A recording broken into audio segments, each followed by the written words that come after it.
Hi all, Assalamu alaikum. Welcome back to Malabar Recipe in Tamil.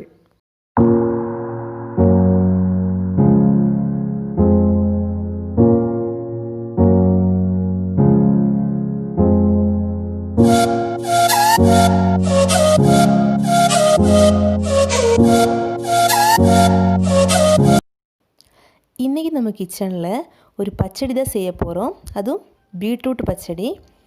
அதுக்காக நான் இங்கே 200 gram beetroot எடுத்து வச்சுருக்கு. இது நல்லா தொலியெல்லாம் நீக்கி க்ளீன் பண்ணி எடுத்து வச்சுருக்கிறேன். எப்போவுமே இந்த மாதிரி ரெட் கலராக இருக்கிறத எடுக்க ட்ரை பண்ணுங்கள்.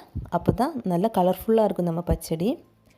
இனி இந்த பீட்ரூட்டை ஒரு கிரேட்டர் வச்சு நம்ம நல்லா கிரேட் பண்ணி எடுத்துடலாம். இன்னொரு ஆப்ஷன் என்னென்னா, நீங்கள் குக்கரில் வேக வச்சு அதுக்கப்புறம் கூட கிரேட் பண்ணி எடுத்துக்கலாம். நான் இங்கே இந்த மெத்தட் தான் யூஸ் பண்ண போகிறோம். இப்போ பார்த்திங்கன்னா நம்ம பீட்ரூட்லாம் நல்லா கிரேட் பண்ணி எடுத்தாச்சு. நம்ம இனி இது வேக வைக்கலாம். அதுக்காக நான் இங்கே ஒரு கடாய் அடுப்பில் வச்சுருக்கு. நம்ம கிரேட் பண்ணி வச்சுருக்கிற பீட்ரூட்டை இதில் ஆட் பண்ணிக்கலாம். ஒரு 1/4 கப்பு தண்ணி ஊற்றிக்கலாம். வேவறதுக்காக எச்சா தண்ணி ஊற்ற வேண்டாம். ஏன்னா பீட்ரூட் வேகும்போது அதுலேருந்தே தண்ணி நிறைய இறங்கிடும். அதனால 1/4 கப் மட்டும் ஊற்றி நம்ம வேக வைக்க போகிறோம். 2 கொதி விட்டதும் அதிலிருந்தே தண்ணி வெளியே வர ஆரம்பிச்சிருக்கு. இனி இது கொஞ்சம் நேரம் வேகட்டும். அதுக்குள்ளே நம்ம ஒரு தேங்காய் கூட்டொன்று அரைச்சி எடுத்துக்கலாம். அதுக்காக நான் இங்கே ஒரு மூடி தேங்காய் எடுத்து வச்சுருக்கு. நீங்கள் எவ்வளோ பீட்ரூட் எடுக்கிறீங்களோ அதுக்கு தகுந்த மாதிரி தேங்காய் குவான்டிட்டியை எச் பண்ணிக்கோங்க. இது நல்லா துருவி எடுத்து வச்சுருக்கிறேன். நம்ம ஒரு மிக்ஸி ஜார் எடுத்துக்கலாம். இந்த துருவின தேங்காய் இது கூட போட்டுக்கலாம். இனி 3/4 டீஸ்பூன் அளவுக்கு கடுகு நான் இது கூட ஆட் பண்ண போகிறோம். நான் இதில் போட்டிருக்கிற எல்லா இன்க்ரீடியன்ஸும் நீங்கள் ஸ்கிப் பண்ணாமல் நீங்களும் ஆட் பண்ணுங்கள். அப்போ தான் நம்ம பச்சடி பர்ஃபெக்டாக வரும். இனி 1 டீஸ்பூன் அளவுக்கு ஜீரகம் சேர்த்துக்கலாம்.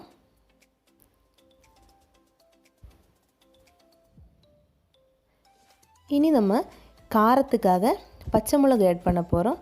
நான் இங்கே 2 பச்சை மிளகு எடுத்துருக்கு. உங்களுக்கு எவ்வளோ காரம் தேவையோ அது தகுந்த மாதிரி நீங்கள் எச் பண்ணிக்கலாம், இல்லைன்னா கம்மி கூட பண்ணிக்கலாம். இனி ஒரு துண்டு இஞ்சி சேர்த்துக்க போகிறேன்.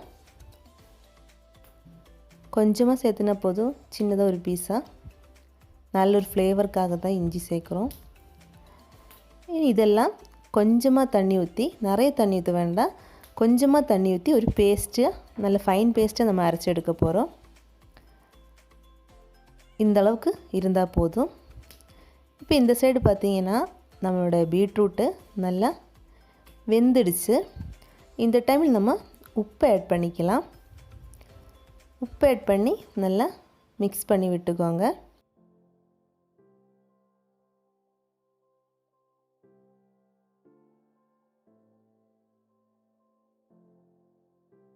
இனி நம்ம அரைச்சி வச்சுருக்கிற தேங்காய் கூட்டு இது கூட ஆட் பண்ணி நல்லா மிக்ஸ் பண்ண போகிறோம்.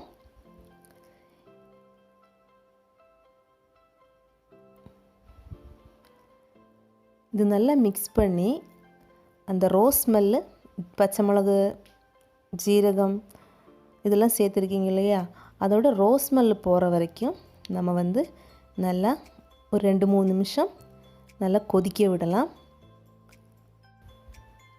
அடுத்த ஸ்டெப்பாக நம்ம இது கூட 1/2 கப் அளவுக்கு தயிர் ஆட் பண்ண போகிறோம். தயிர் ஆட் பண்ணும்போது எப்போவுமே கெட்டியான தயிராக யூஸ் பண்ணுங்கள். கொஞ்சம் தண்ணியாக இருந்தால் அது பச்சடியை தண்ணியாக விட ஆரம்பிச்சிடும். அதனால் நீங்கள் எப்போவுமே நல்ல தயிராக, கெட்டியான தயிராக எடுக்க ட்ரை பண்ணுங்கள். இப்போது நம்ம நல்லா மிக்ஸ் பண்ணி விட்டுக்கலாம். இந்த ஸ்டேஜில் உங்களுக்கு உப்பு பார்த்துட்டு தேவையான கூட போட்டுக்கலாம். நல்லா மிக்ஸ் பண்ணியாச்சு. இப்போ நம்ம தீ ஆஃப் பண்ணிக்கலாம். இனி அடுத்த ஸ்டெப்பாக நம்ம இது தாளிக்க போகிறோம். அதுக்காக நான் ஒரு கடாய் அடுப்பில் வச்சுருக்கு. அதில் ஒரு டேபிள் ஸ்பூன் தேங்காய் சேர்த்திருக்கு. 1/2 டீஸ்பூன் அளவுக்கு கடுகு போட்டுக்கலாம். இனி இது கூட கொஞ்சம் 2 இல்லைன்னா 1 போட்டால் போதும். வரமிளகா சேர்த்துக்கலாம், ஒரு ஃப்ளேவருக்காக தான். கொஞ்சமாக கருவேப்பிலை சேர்த்துக்கலாம். இனி நம்ம இந்த மிக்ஸ் கூட ஆட் பண்ணிக்கலாம். இந்த டிஷ் வந்து ரொம்ப ஹெல்த்தியான டிஷ்ஷு. நீங்கள் வந்து கண்டிப்பாக வீட்டில் ட்ரை பண்ணி பாருங்கள். ட்ரை பண்ணி பார்த்துட்டு உங்களுக்கு இந்த வீடியோ பிடிச்சிங்கன்னா கண்டிப்பாக லைக் பண்ணுங்கள், கமெண்ட் பண்ணுங்கள், ஷேர் பண்ணுங்கள்.